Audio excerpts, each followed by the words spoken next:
Камын көрүп сени ойлогон, сен адашкан жолдон оңдогон. Сыр билгизбей сыртынан карап, бир тууган деп сени коргогон. Бир тууганга бир тууган күйөт, бир тууганды бир тууган сүйрөт. Бул Алыстуу Москва шаарындагы жээндериңиз Сизже жана Азаттык канатынан келдик. Тилектерин кабыл Жаныңда жүрөт, бир тууганга бир тууган күйөт, бир тууганды бир тууган сүйрөйт. Адашсаң жолдо калтырбай, ар качанда жаныңда жүрөт. Жараткандан бакыт суранган, чын дилинен сага кубанган. Бир туугандын орду башкача, ар бир ишин колдоп тура алган. Эй, бир тууганга бир тууган күйөт, бир тууганды бир тууган сүйрөйт. Чалынсаң жолдо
Bana sen için uyarma.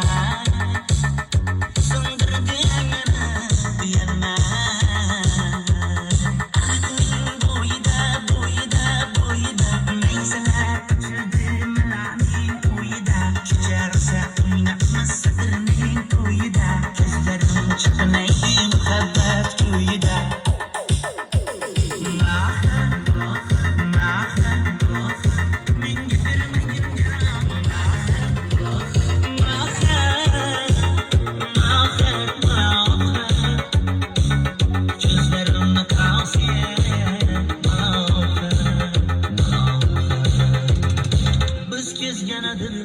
Gülladı bağ buldu, dağlarına eğlendi, ko'ngillar çağ buldu. Bir nefşe türüp bir ay, şula aytib bir ay, şu kız yüreğim menga vermegin jarohat.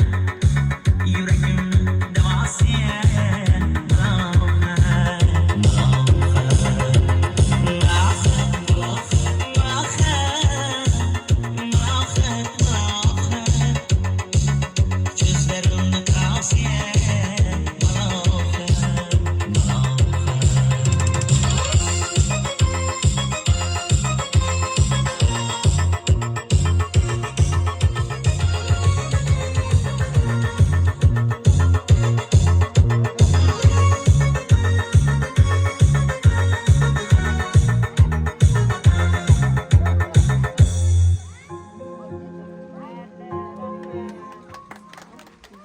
Ama canım siz benim mehribanım.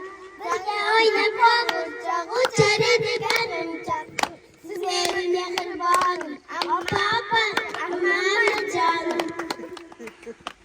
Aydan yüzünü bir kalbe dayram yakırlı. Aydan bana kurulu. Ama canım. Saçımı mayda örgen. Beni yaxşı görgen. Ama canım. Amanki vardilar, husni qizlarim. Najat qizim, tug'ilgan kuning bilan umring uzoq bo'lsin, valijon bilan qo'sha qaragin, o'zingdan ko'payib o'nib o'sib to'ylarda qilinglar. Moskvadagi Dilfuza qizim, Ozodbek, eson-omon tanijonlaring sog' bo'lsin, ko'p qatorida o'ynab kulib ishlab kelaveringlar. Kızım bundaqa yoshda ko'pini ko'rgin. O'zingdan ko'payib o'nib o'sgin. Baxtli bo'linglar. Rakamdan baxtli bo'linglar qiz. Uzoq umr ko'ring, ko'p yashang. Biz uchun bor bo'ling.